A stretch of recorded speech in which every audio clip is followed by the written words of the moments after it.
Three, two, one. Hello, everybody. Welcome to the Our Screen Show. Coming to you live from the Saddlemore Studios. Happy September, Hagen. How are you? Happy September. I am phantasmic. Fantastic. Yeah, coming off of that wonderful kickball win last night. Oh. First of the season. First of many. First of many. I heard you did great out there. I made a catch. And then you made it to home. And I got a run in, yeah. Nice. One hit, and yeah. What was the score? I don't actually know. It was 5-2. Okay. I know we won. Well, I don't know what the score was. We didn't even play the last inning, which I was bummed about because then I could have kicked again, but whatever. It's okay. It's not all about you. It's about Team Hagen. I know. Hey, I was cheering my heart out. More so than I normally do. If you haven't heard or if you didn't pick up on it, our Austin has started their kickball league, our Rockets. So if you're interested in participating, you're always still welcome to join the team. Just shoot an email to Nick Vargo. He's our fierce captain. Don't punch him. Just lead out to him. Ask him if you can still be part of the team. And we usually do a little get together before or after, depending on the times that we play. So it's a good time. Yeah. Glad you had a great night last night. Thanks. Anything else going in your world? Yes, James Holmes and I, we met to discuss our Q3 OKRs, see how they were going, and then we drafted our Q4 OKRs, a little ahead of the curve there, but Nice. we did that because next week we'll be in Toronto. Last week of September. Oh. Well, that too. But we'll be in Toronto for Future Fest. We will. Yes, so yourself, myself, James Donald Holmes, And Tessa over there. and Cesar Gonzalez Jr. will all be attending Future Fest up in Toronto. So let me ask you this. Sure. Is there going to be a live show? I don't want to ruin anything. I'm just going to put you in the hot seat. I don't know what I'm allowed to say and not say. I don't know. Yes, there'll be a live show. Or we'll be doing some sort of recording next week. It will not be the same format that we always do. But Something different. yeah, something different. So it'll be fun. Nice. Yeah. What about yourself? And, well, I guess all of RO. Well, VDC is actually also working on, we started doing OKRs as well yesterday. Nice. Meeting today with the other managers to draft something up. I think they're due next week, Dang. from what I heard. So busy in that front. Like I said, we have a couple individuals attending different conferences. Mm-hmm. We have some people at the Procore conference this week. Oh. There's the Green Sustainable Conference in DC next week. We have someone going there. Mm-hmm. You mentioned we're going to Future Fest next week. Yeah, baby. So it's conference season. Conference season. But before we have conferences, we have a grand opening happening tomorrow. If you haven't heard already, we have the Austin Equipment Yard grand opening Thursday, September 21st. That is tomorrow from 3 to 7.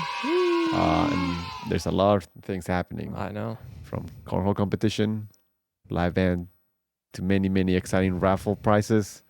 So make sure you attend so you can win those prizes and just commemorate this opening. Yeah. Are you going? I am going. Nice. We got the whole R&D department signed up to play the cornhole competition. Oh, are you guys on the team? Yeah, that's the whole department. Nice. But yeah, it should be. I'm excited. It'll be neat. I know. Sadly, I'll be missing out, but I'll have BDC representatives. I'll live stream it for you.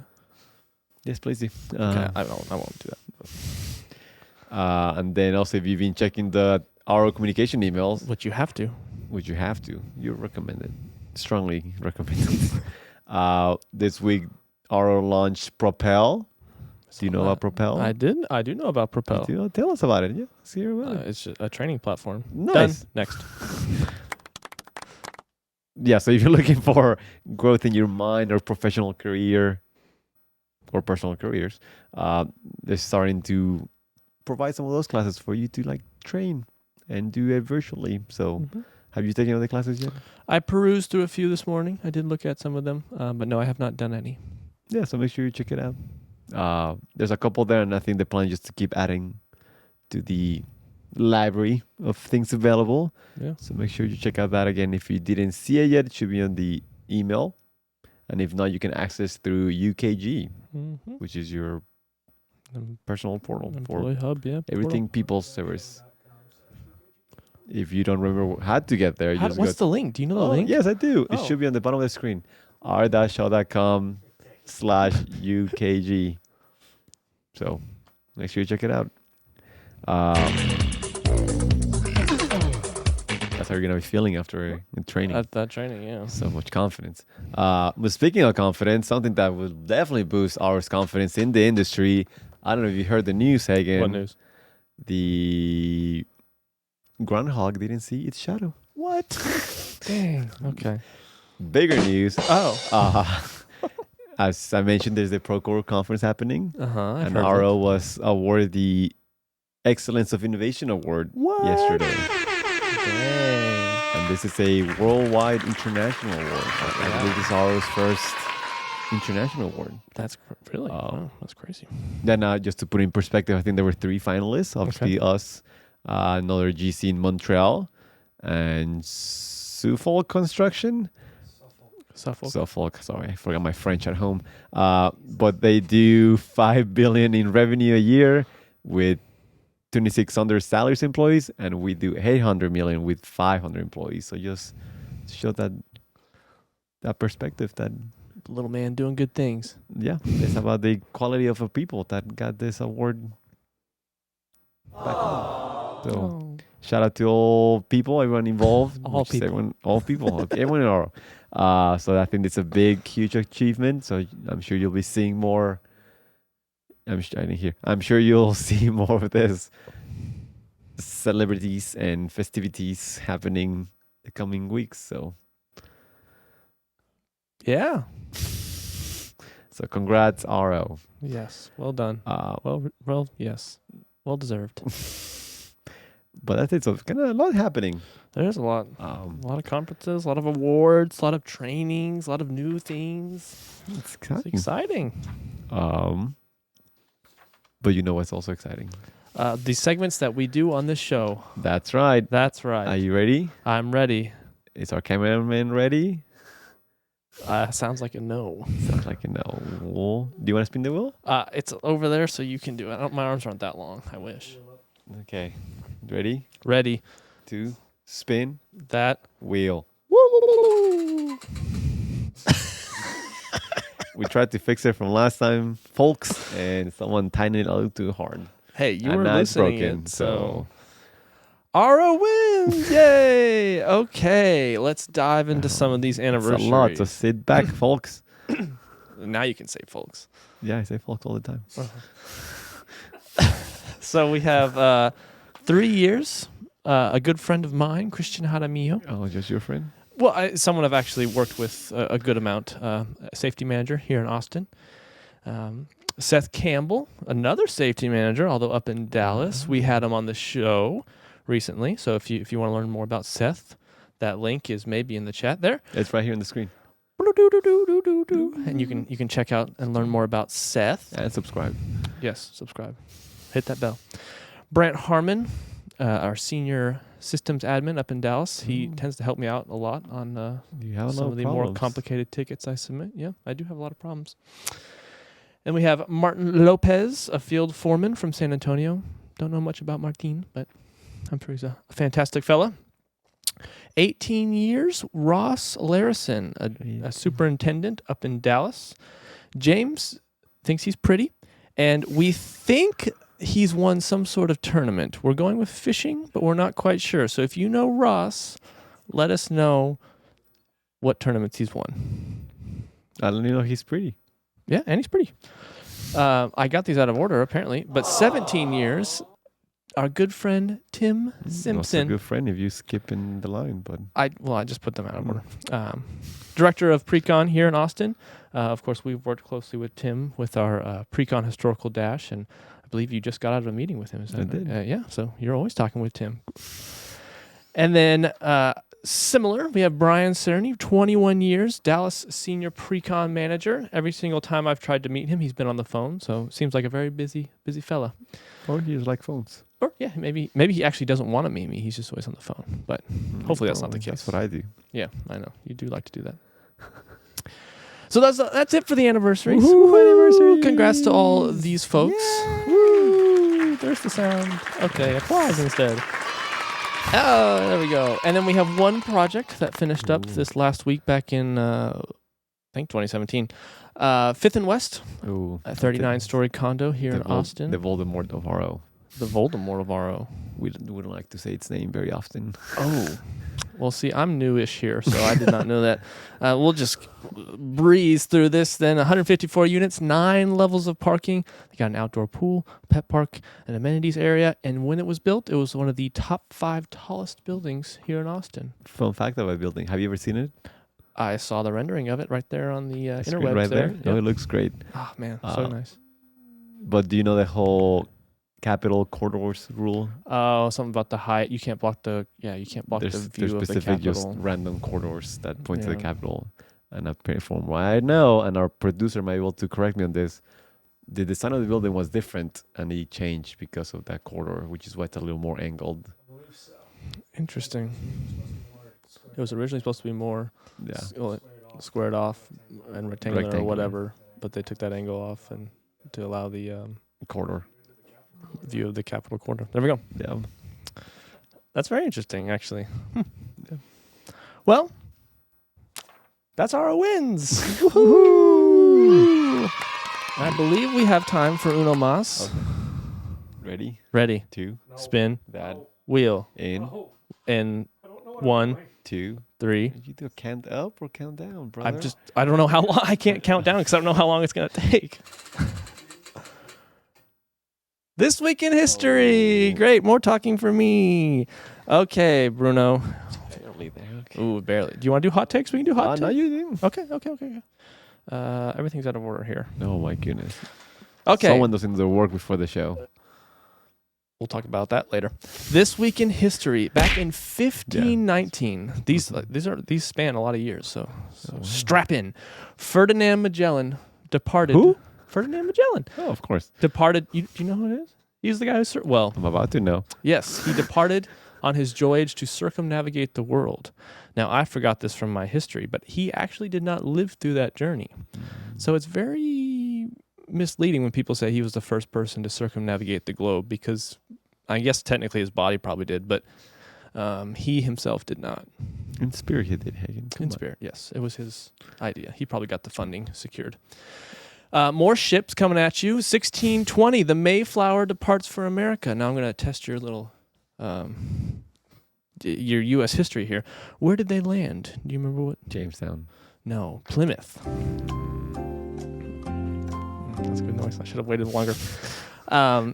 This one I thought was very interesting. In 1752, Great Britain adopted the Gregorian calendar, and they had to move their date up. Like from I think it was September 2nd, and they had to move the date up. Do you want to guess how many days they had to move up to match, I guess, with the rest of the world? 17. 11. That's very interesting. I don't know how that works. I feel like, are people just on different days back in the 1700s? That's interesting. In 1783, the Montgolfier brothers sent a balloon, like a dirigible, not a dirigible, but like a balloon holding animals. Yes, a balloon holding animals. Which 3 animals were in that balloon? Of course, the dog. Nope.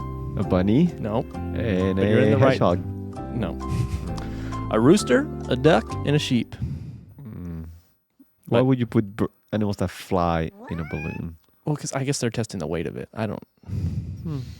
Seems like a bad experiment, but...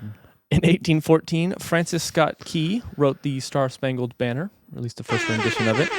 And did you know back in the day, I played him in a play at my school? The Star-Spangled Banner, yes. Do you play the banner? Well, I played Francis Scott Key. Oh, and I had just a flag just standing there? No, I had to act like I was writing the whole thing. So I was like sitting there like, say. Oh, that's what you do Can here. you You pretend to do research too. All the time. Yeah. Yeah. Wow, perfect role. I mean, it's very hard when your manager just keeps talking to you the whole day. In 1973, this one's a good trivia for you because you're a big tennis buff. Dang, I should have known. Yeah. Are you aware of the Battle of the Sexes tennis match? Yeah, I've also watched the movie. Oh, well, okay. Do you know who it was between? I know it's Billie Jean King. Uh-huh. And then the guy. Do you know the initials? ST? BR. Bob. Yes. Not Ryan. Mm-mm. Bob. I forgot. Bobby Riggs. He was Bob. Played by Steve Carell. Yep. And then a lot of TV shows. So I'm just going to list out all these TV shows, and you let me know if you've ever watched them. The Mary Tyler Moore Show back in 1970. I watched it when it was released. Old. We have MASH in 1972. Yep. Great musical. This one I'm sure you've definitely watched. The Golden Girls. I have never actually watched that. Really? So, yeah. Even I have. You have. It's your type of show. The Golden Girls is great. What's her face? You were old. You weren't even born there. What's her? Betty? No. Betty White. Yes. Yeah, that's right. Yeah, she was in that. Frasier in 1993. Oh, that's when I was born. Yeah, that's when I was born. Really? Yeah. Oh. And then ER in 1994. Do you know which famous actor starred in ER? Very famous actor. Very good-looking fella. Brad Pitt. He plays alongside Brad Pitt in Ocean's 11, Ocean's 12, and Ocean's 13. Not Ocean's 8. Nope, that's the all-women one. Jason Bourne. George Clooney. Oh. Oh, he is in that. Matt Damon is in that one. You're right. Well, if you're thinking about Matt Damon, you could also Yeah, be Matt what's his face? No, I was thinking Matt Damon. Who's Hawkeye? What's his name? He plays Jason Bourne in one of the movies too. Does he? No, he does not. He's in one of the. No, he doesn't play Jason Bourne, but he plays like another guy like Jason Bourne. The Hawkeye. What? No, not him. Anyway, that's been this past week in history. Now we've sufficiently wasted time. It's okay. I think our guest is having a chuckle back there, so I think she's ready to come on board. All right. Toot toot toot toot to the train. A little heads up. We're gonna do a quick change of the setup as soon as she comes in. We're trying to switch it up. We're gonna rearrange it. So don't be surprised. But we'll be here still in time. So this guest is a Dallas guest. Ooh. And she came all the way from Dallas. Wow. And I've never actually had the pleasure to meet her. I've interacted with her via emails and Teams and just meetings. But I actually never met her. So I'm actually really excited to get to talk to her today. I'm sure it's a really, really good one with lots of laughs. Lots of laughs. I mean, she's a funny gal, from what I hear. I do know she went to Texas A&M University of Commerce with a bachelor's in construction engineering. Perfect. And she has a true volunteer heart like Oprah Winfrey. Because from what I find out, she's been a translator for the Salvation Army. Wow. She was a judge for something called Lions Best Robotics. Is that right, Cristina? Okay. So hopefully it can be brought up in the interview today. I'm sure it won't. And then she also volunteered at a nursing home. Wow, really? So yeah, she's a heart of gold. She's a giver. Yeah. And she's also a big participant in giving us ideas in Innovation Station. She absolutely is. I think she's an all-star there. So hopefully we get to chime into some of the ideas she submitted. Maybe. Maybe. We'll find out. But in all seriousness, she's a true Cinderella story and a Hercules story because with 7 years at RO, she has climbed the ladder in her career. Absolutely. I don't know if you know. I'm sure James will get into it. She's gone from PE to QM to assistant super right now. So Christina's like Hercules because she's unstoppable and she's a hero to us all here at RO. Wow. So can't wait to hear what she has to say. I'm sure it's going to be exciting. She's a funny gal. And can't wait for you guys to meet her the same time I'm meeting her. So without further ado, here is Cristina Gutierrez. Woohoo, Cristina. Woo. I would be nothing short of heartbroken if an hour from now we were like, okay, great. Oh, turns out we didn't record anything. Can we do it all again? Oh, that would be so sad. I wouldn't make you do that. I'd just be like, you know what? This was a failure on our behalf. We'll come back next month. Yeah, we'll catch you on the next run. Oh, goodness. But we've got a professional here. We've got Dr. Fritz that's absolutely stellar television studio operator. One-man band over there doing sound effects, video, checking the audio. I didn't. It's girl breakfast. You don't. I was expecting superintendent breakfast. Add a Slim Jim and a pack of cigarettes. Oh, yeah. And Winston's a coffee. Unfiltered. Yeah, Coffee. That's breakfast, right? Yeah, black coffee. Do you have and a pack favorite? of cigarettes. Do you have a favorite coffee? Do you have like a go-to brand of coffee? Just whatever. Oh, I like the Cafe Bustelo with there's like cream that comes with it too, and in a cake cup. It's really good. Oh, okay. It already comes prepped. Like with the everything. cream is in the K-Cup with the coffee. You throw it in there. It's really good. Throw it in there and you get the magic happens. Nice. I suppose that's nice to have out on a trailer, like something you can go to. Like you don't need to worry about keeping creamer in the fridge. It's going to go bad or someone steals it or whatever. Yeah. Stuff tends to disappear a little more frequently. It goes really fast too when you have like 50 people who drink coffee. Is that how many people you have out there? No. Oh, At Tradition, we had a lot. We Really? had like 15, maybe. that's a big team. Yeah. That was, did we do that ground up or was that? Wow. Okay. That makes a little more sense now. For some reason, I was thinking we took over that one midway through construction. That was a lot of people, and it was, it was a lot of people, and they drank all the coffee very fast. And nobody ever wanted to go buy some. Everyone just waited till the last minute.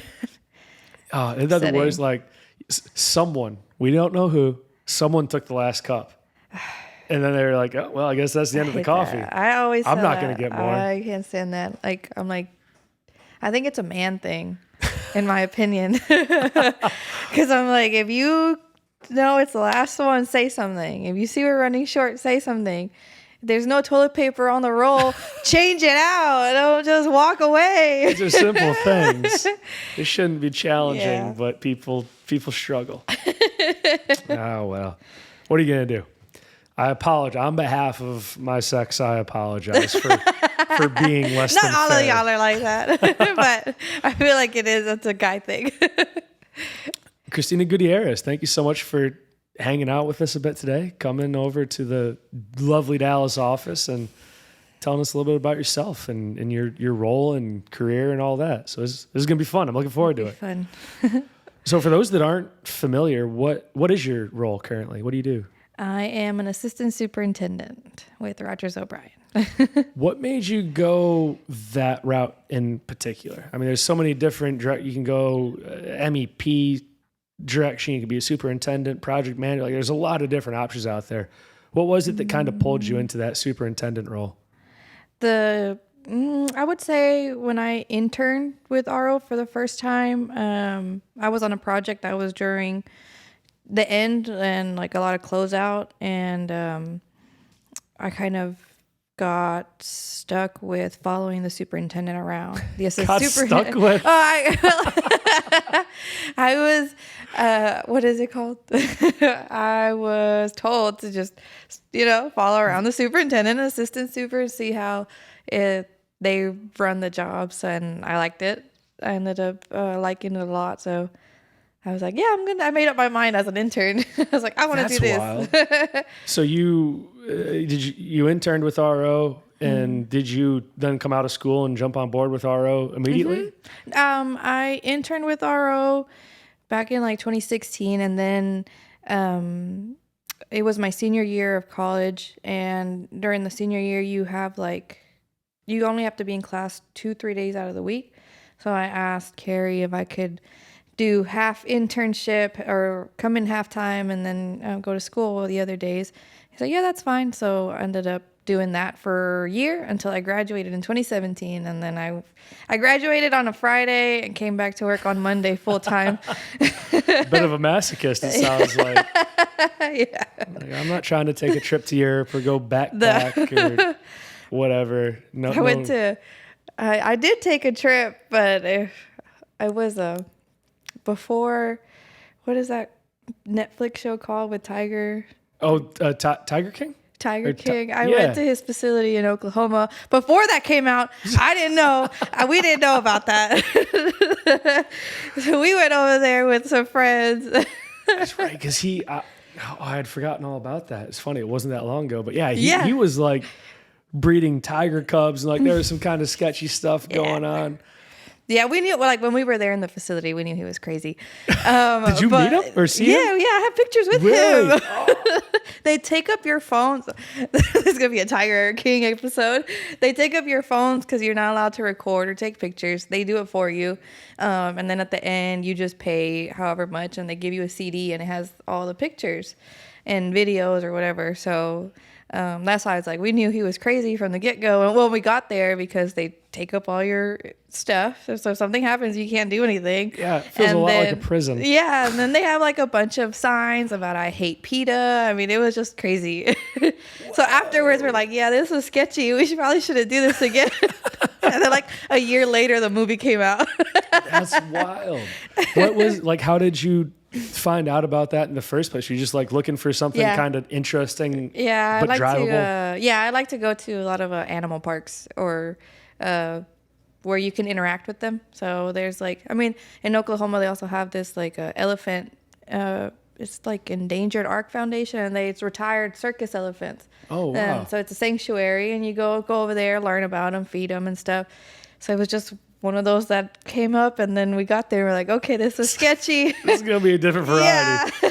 These are not rescue tigers. Yeah, exactly. I thought it was. Yeah, it's not. Oh, that's wild. That's very cool though. Do you have like a favorite zoo or like animal refuge to go to? I do. I like that Endangered Ark Foundation a lot, and then I like the San Antonio Aquarium. It's very interactive compared to here in Dallas and Fort Worth. I heard these are better, but I don't know. I like interacting with them more than the amount of animals they have or the variety. I'd rather interact with the small amount. More about the quality than the quantity. For whatever it's worth, I'll give you this warning. The Austin Aquarium, just don't go. No.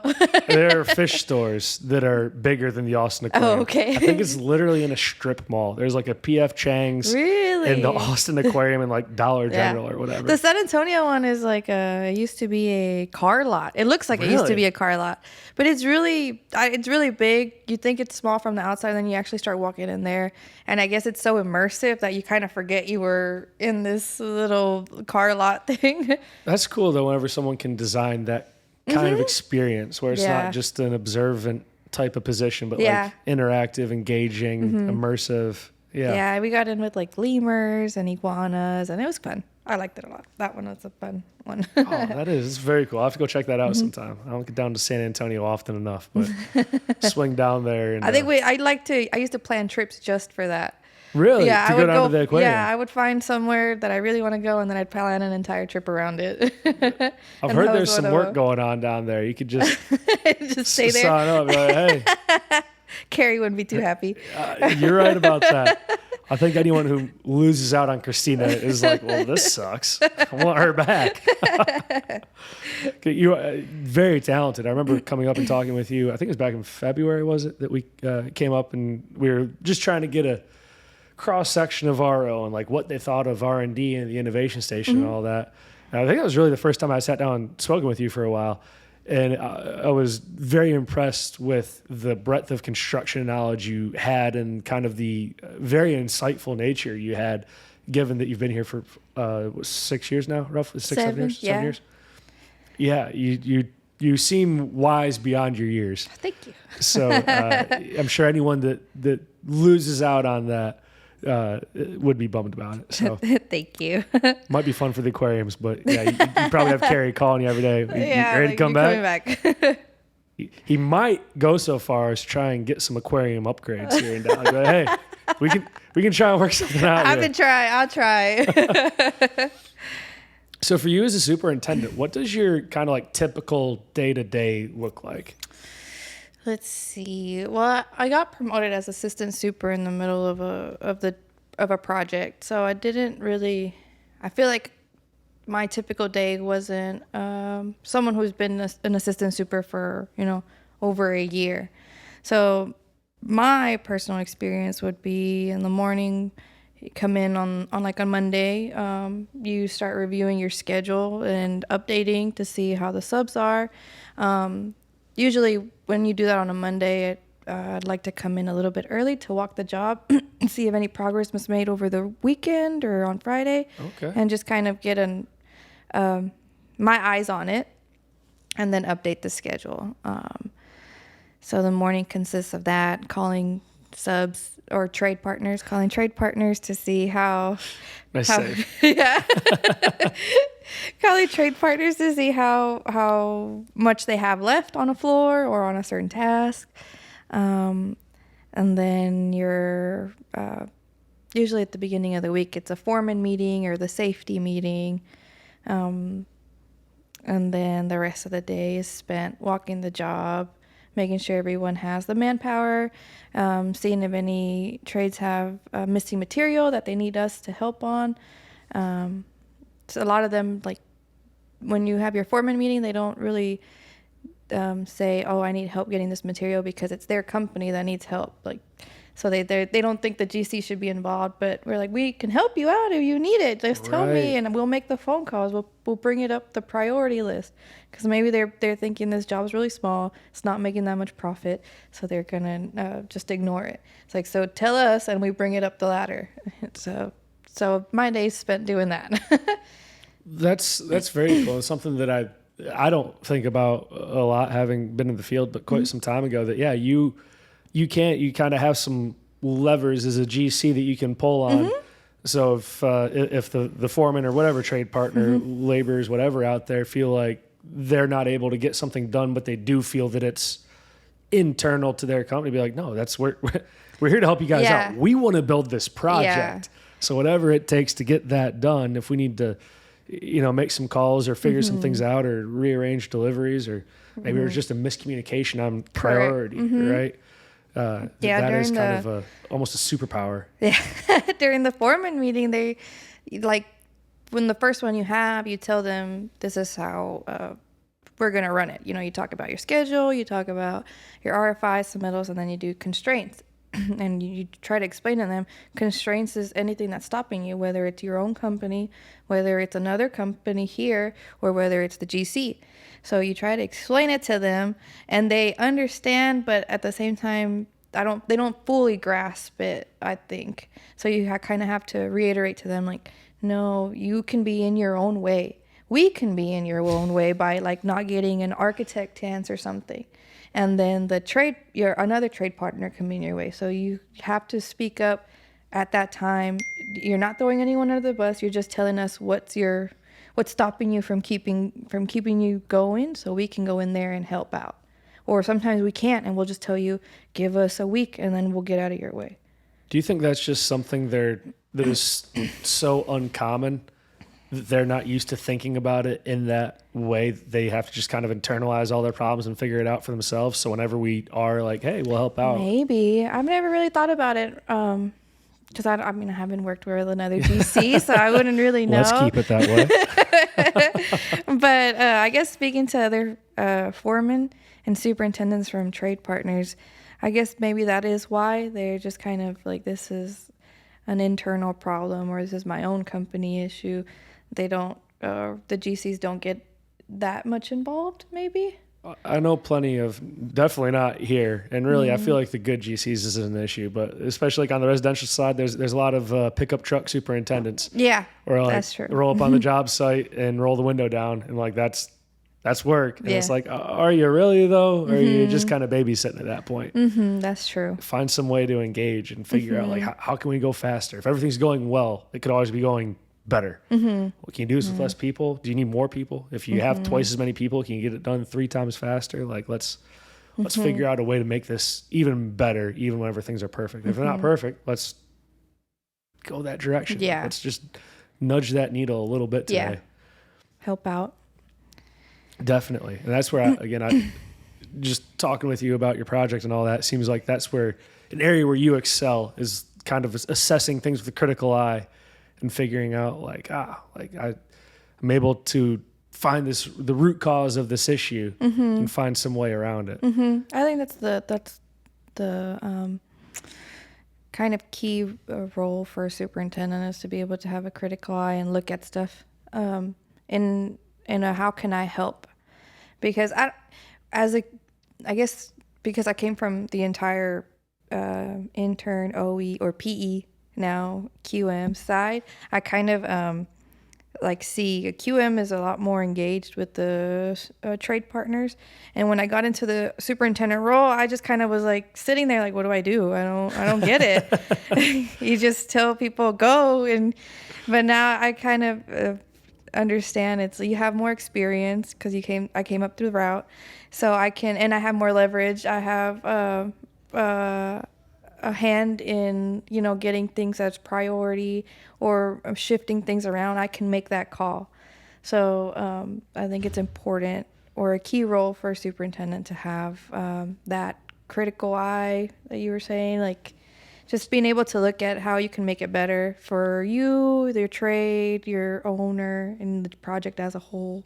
Do you have any tips for people out there? So I'm especially thinking of QMs that might be interested in going the superintendent route, things that they could do or practice, or any books or podcasts or anything like that you'd recommend to help them develop that kind of that root cause analysis type mindset? I don't know. I don't really listen to, I'm not a big self-help book and podcast type person. I don't know. I'm gonna figure it out. Yeah. But my upbringing was a lot of, I was in Upward Bound, and then when I was in college, I was on a scholarship program, and a lot of those programs help with being self-aware. You have to learn how you learn. You have to learn how you deal with conflict. You have to, be self-aware of your own emotions and things that help you grow. So that's helped me throughout my career because I know how I learn. I know how to deal with conflicts sometimes, but but it's like I'm very self-aware of where I need self-improvement. So it's kind of difficult for an advice to a QM, except maybe just you have to. There are I think Kevin made us take certain self-assessments of how you are a leader in There's your own... the predictive index that I think everyone did. Yeah, that one's actually don't just read over and oh cool, this is my traits. No, read into it so you can start thinking oh, okay, so I learned this way, or I don't deal too well with conflicts, or you just got to be self-aware.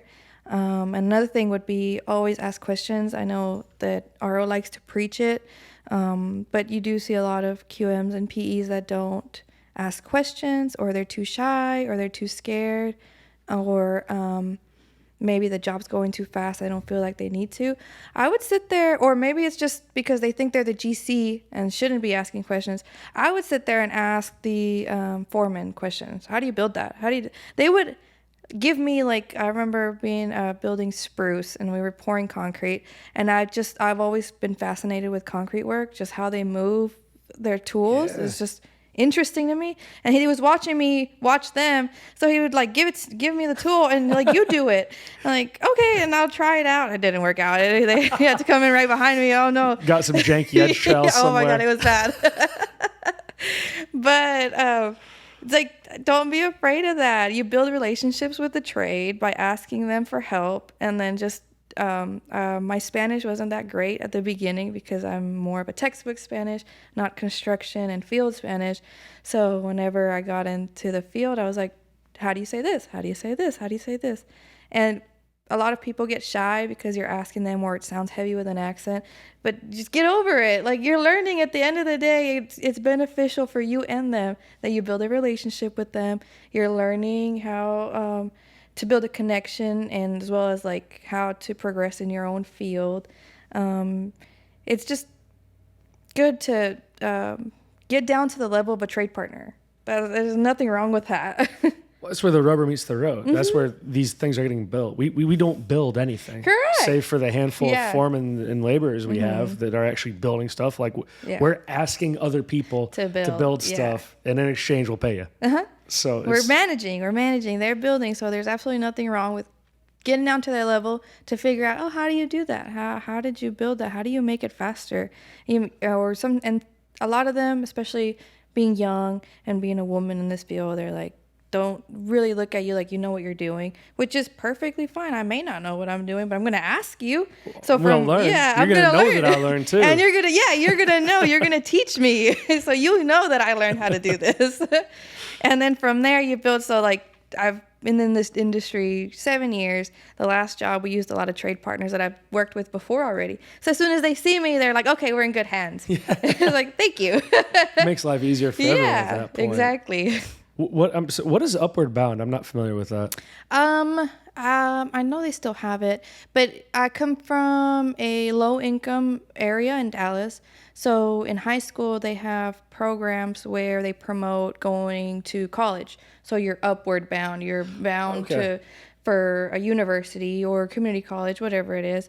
So through high school, if you get into the program, during the summer breaks, you spend time at the community college nearest to you, and you take classes. Some are credit for high school or for college, and some of them are just your own etiquette. Like I had an etiquette class.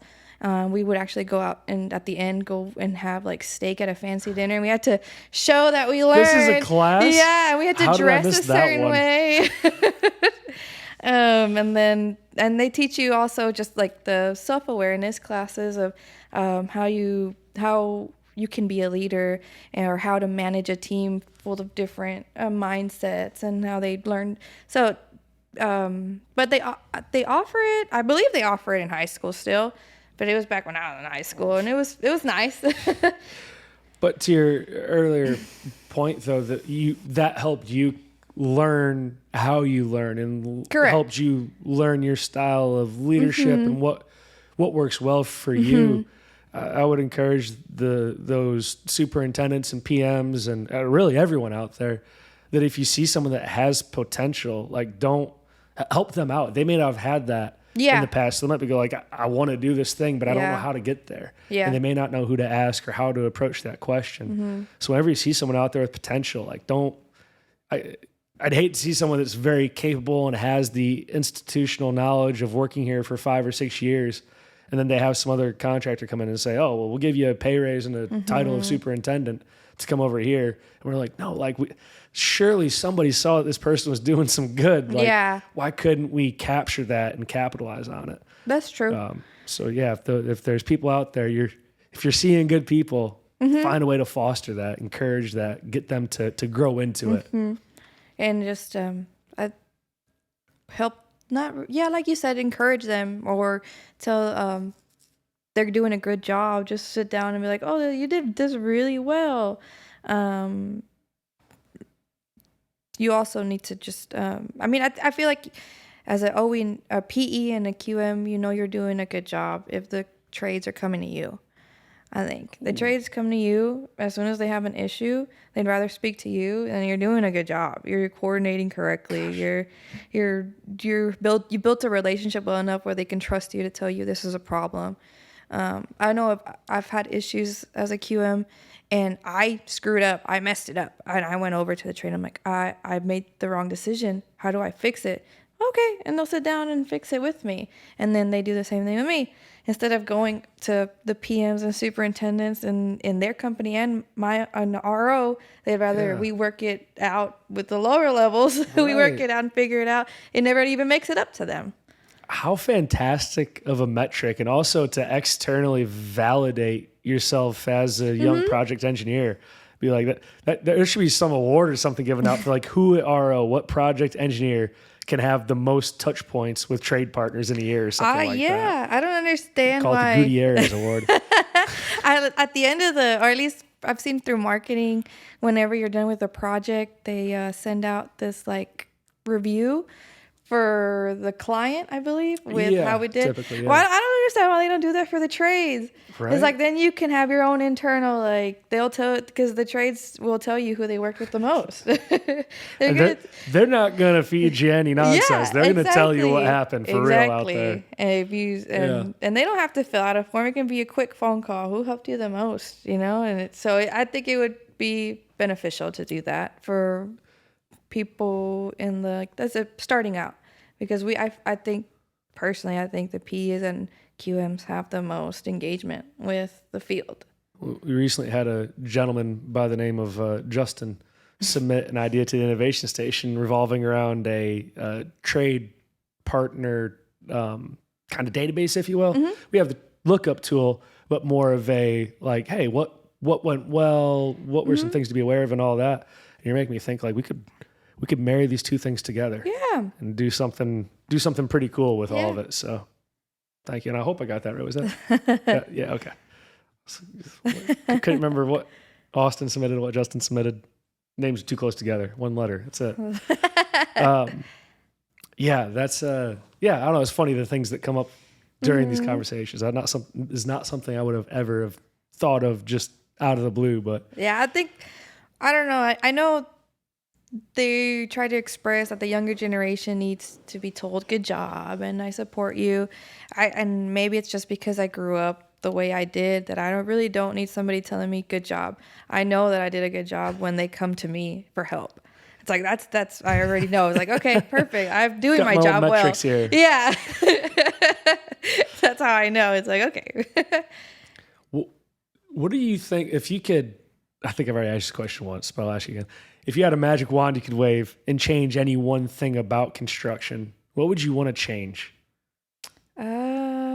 This could be design, trade partner, GC, whatever you think is the... I would just change having more time. I think we try to meet budget and cut time to satisfy a client, and it just affects the field way more than it should. If we didn't have a time constraint like that, we would provide a much better quality. We would be able to have a work-life balance. Like, it would take care of so much stuff that are issues now that we have to deal with if we had just more time. Yeah, and it's tough though. You already hit the nail on the head. The clients and the architects are out there like, hey, you can get this done tomorrow, right? Yeah. And it's like, no, not really. Like, I understand you know, if it's a senior living facility such as Traditions, like, they want to get people into those units. That's how they're going to make money. So they want it done as quick as possible. Yeah. But we also need to look out for our people and be like, hey, we hear you. We think this is where everyone's going to walk away from it in the best condition, internally, externally, all Correct. that. But that's you want to talk about difficult conversations. Yeah, it's a difficult conversation. And I know I don't that's want that to be my magic job. Magic wand. But if it was a magic wand, that would be just not, we have endless amount of time, but we just get more time than we are given now. There is too. I think I was talking with some folks over at Choate, and they were saying like for them, they found a way to take those tight schedules and kind of gamify it. So like their superintendents, they get very competitive with each other about like who can put together the best schedule, like the most efficient schedule. And it sounded to me like they had kind of found a good balance where like it wasn't just cramming more out. It wasn't like, oh, well, I'm just going to work everyone 16 hours a day. We're going to do doubles instead of working 8 hours a day. But I thought that was kind of interesting, the way that they had found a way to kind of entice people into like, well, yeah, try something different. Like, what happens if you double up on concrete crews for the first 2 months of the project? Does it actually get us somewhere quicker? So I wonder if there's lessons for us to pick up in the scheduling world on that front. I don't know because I'm just thinking of everything bad that can go wrong. Yes, Just there's plenty of that. Yeah, right? so I was like, I don't know. Competition is. I mean, that's why we're in the time crunch that we are, is because you have other GCs competing with each other. That's true. So it's kind of like, and then you have an internal competition. I don't know. a little too cutthroat, maybe. That's fair. Yeah, and that's every company, and within each company, almost every project team is going to be a bit different. Correct. So just because something's worked well for someone else, whether it be a different company, a different project team, whatever, doesn't mean that you can just like copy paste that and Correct. say, oh, we'll have the same great results. Yeah. You're going to have to figure out based on those predictive indexes and things like that, and the team's experience, like how they can be the most effective and the most successful. But again, tough to do. Happy I don't have Carrie or Leon or Mike or Alan or John Archer, any of their jobs, because that's a tough conversation. Oh man, yeah, not one that I would sign up for at all. If you ended up on a deserted island, you're out middle of nowhere. Unplanned, mind you, right? We're not dropping you off. Like, you just show up on this island, you like fall out of an airplane or whatever, the only survivor. What are you hoping that you have with you? Whenever you sent me the questions, this was the one that I was like, oh, I don't know. I got to really think about that because I go camping a lot, or I used to. I don't really do it as much. So I kind of would. So you'd probably be okay. Yeah, I'd be okay with it. I kind of wanted to say, I just want to bring a hammock. I love hammocks. I'll figure out the rest. But I would want a survival kit because that has a first aid kit and everything else, like the knife and the hammer. It's all in one. So survival kit. You got to bundle up. I feel like that's kind of cheating a little bit, but cheating would be I want I want a boat with a gas, but I'm going to say a survival kit. And then a hammock. But one of those waterproof hammocks where you can like put something over so just in case it rains. Yeah. It's basically like a tent. You would just, you wouldn't be stranded anywhere. You would just be living on an island. Yeah, exactly. You'd just be like, oh, this is my life. I'm eating crab every day and laying in a hammock. Things are great. It's great. No one bothers me about taxes. A water filter system thing. Yeah. Those three. Then I'm good. That's a key one. Yeah. Yeah. Something where you can either desalinate the water or purify rainwater, something along those lines. Oh, smart. See, I didn't even think about that. We did that when we went backpacking, and they make these life water straws. So you just, and they're compatible with a smart water bottle. So we would just bring a smart water, you drink it on your trip, and then whenever you run out of water, you fill it up with a river, lake, wherever you're at, and you put the straw on it, and it's the same thing. It's filtered water. You said backpacking. Mm-hmm. Where were you backpacking? In Arkansas. I forgot the Eagle Loop, maybe. Okay. It's out in Arkansas. They have some backpacking trails out there. Just doing like hiking, camping type stuff out there. Mm-hmm. That's fun. Some friends or RO people? Yeah, no, friends. Gotcha. Friends from college. Okay. You need to hit up, oh my gosh. I've loved Vanessa Miller. Oh, okay. She is a camper extraordinaire. She loves to do all that. I feel like every time I hear her on a call or something, she's like, oh yeah, I went camping here. I'm going camping there. I got this going on. And I was like, she all about it, man. I love camping. She's getting it done out there. Why do you like so much? What is it that kind of draws you into that being out of the built environment? Like I said, you gotta be self-aware. I'm very self-aware that if I have my phone on me, I'm going to check my emails and I'm going to answer phone calls and I'm going to solve issues. So I like camping because I don't have service. I can easily turn off my phone if I was at the beach or whatever, or at a city, but I just don't have the self-discipline for it. So I'd rather just go somewhere that has no service. That'll do it for you. Yeah. And I get my relaxation in. Nice. So it just gives you a chance to really disconnect, recharge, refresh. Yes. Let go of all the stress. Because at that point in time, you can't do anything about it. If you can't know about it, you can't do anything about it. So it's like, I'm not going to worry about it. So don't worry about it. And then obviously hiking and kayaking or whatever you're doing, it's physical activity. So that boosts, all your serotonins and all that stuff. So it's an all-in-one. Tough to beat, right? As long as you don't mind the bugs. Especially in Arkansas. They've got mosquitoes the size of damn hummingbirds up there. I don't think I've ever been when the bugs are out. It's been in fall. Okay. Oh, see, again, I'm very careful with where I choose.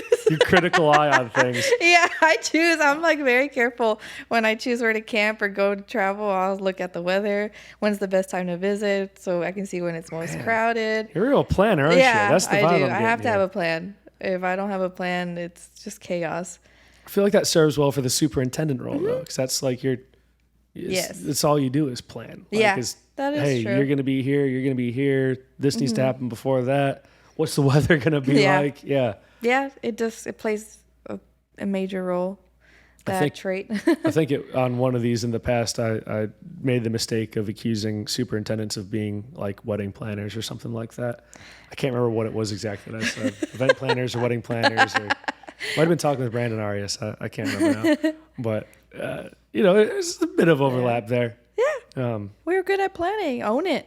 What's the issue? It's funny, too, because it's such a key to every thing in life, like personal, professional. Like if you can have a plan and find a way to get that plan done, like Yeah. That's all everything is. Like, you need to have resources to execute the plan or whatever. But if you have a plan, getting the resources is then much easier to do whenever you know what they're for, and what your approach is and all that. Yeah. That's the other, I guess, I have self-improvement. So I plan a lot, but because of that, I get really bad anxiety when things don't go right, or if something's going, so I just, anxiety and it just mental chaos whenever something doesn't go the way you plan it, or there is no plan in place and you get thrown into it. So I've learned to like just scale it back a bit, especially at home. On vacation, I plan like road trips where we're stopping here, but I have a daughter who's 7. She's turning 8, so stuff doesn't go as planned. Like, that's just, and I don't want to ruin her vacation because I'm over here having a panic attack. So I just kind of like let it go. This is the attempt. This is our itinerary, but it doesn't have to go. It's not set in stone. Just deal with it. And we deal with it the next day. So I'm learning that. Hey, you'll be better for it. Yeah.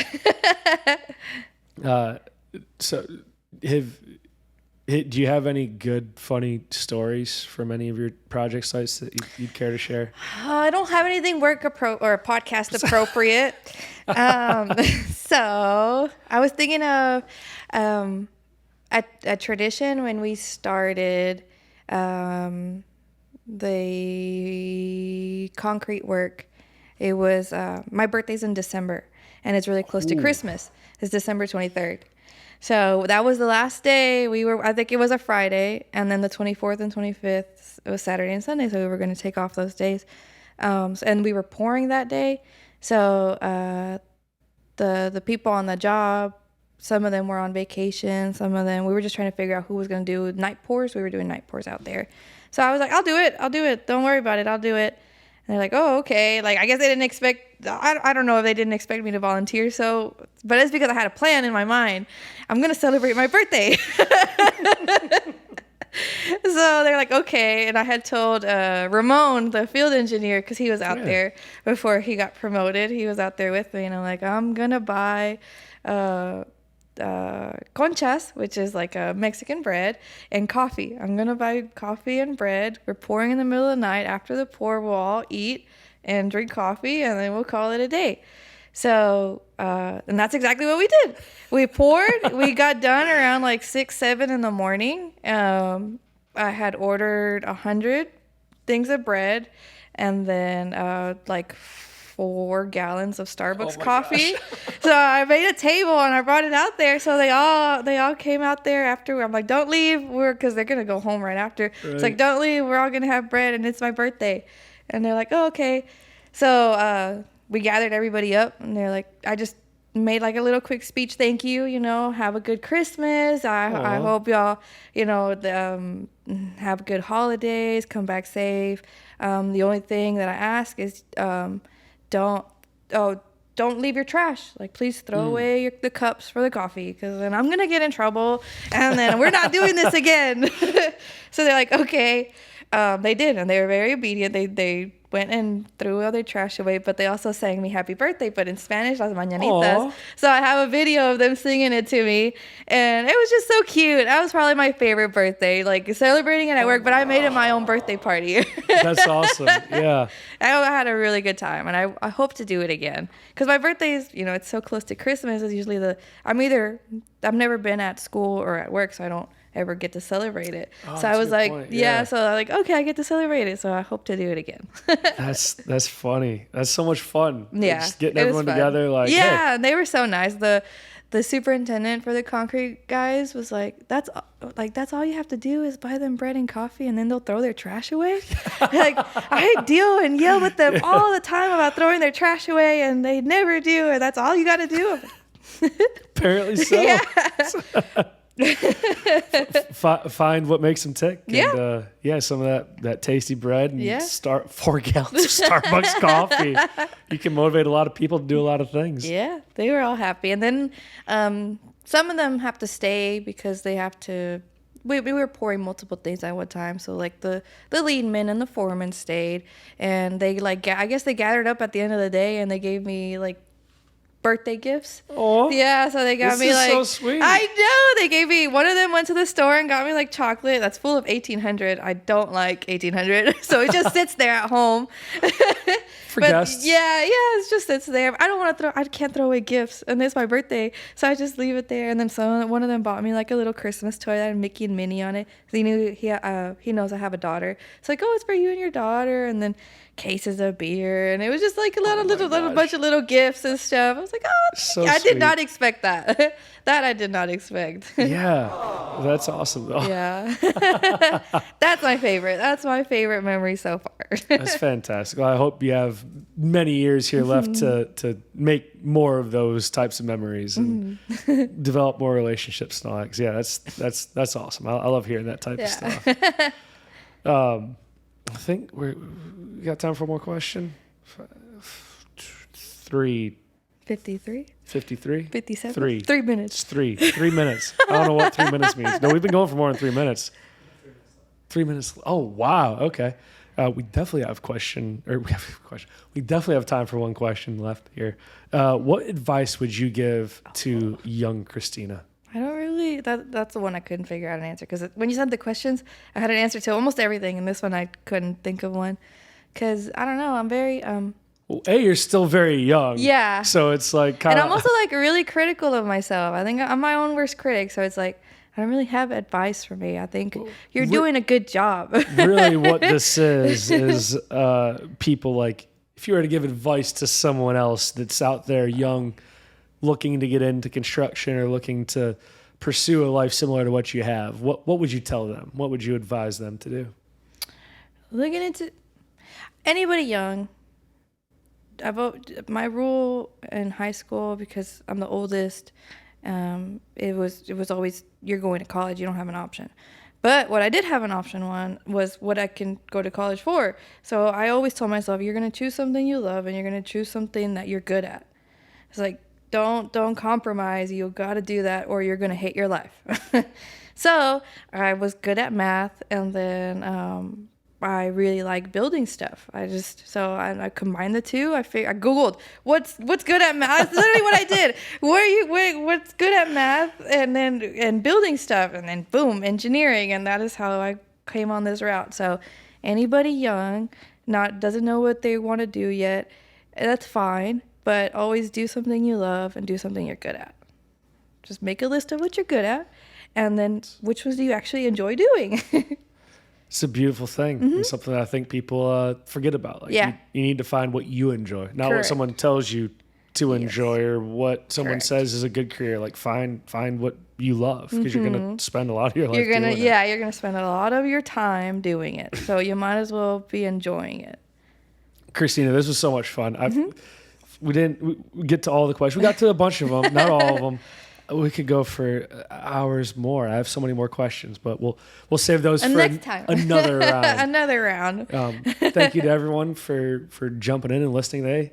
Another in Dallas recording for you all to enjoy. Again, we're trying to change these up a bit, find ways to make them easier, more accessible, get more people involved. I realize it's difficult for the folks in Dallas, San Antonio, Houston to get to Austin for a day. So trying to alleviate some of those challenges. Always open to any feedback that anyone has. We'll be back next week with another fantastic guest.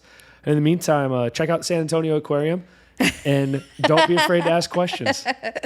Thanks, Cristina. Thank you.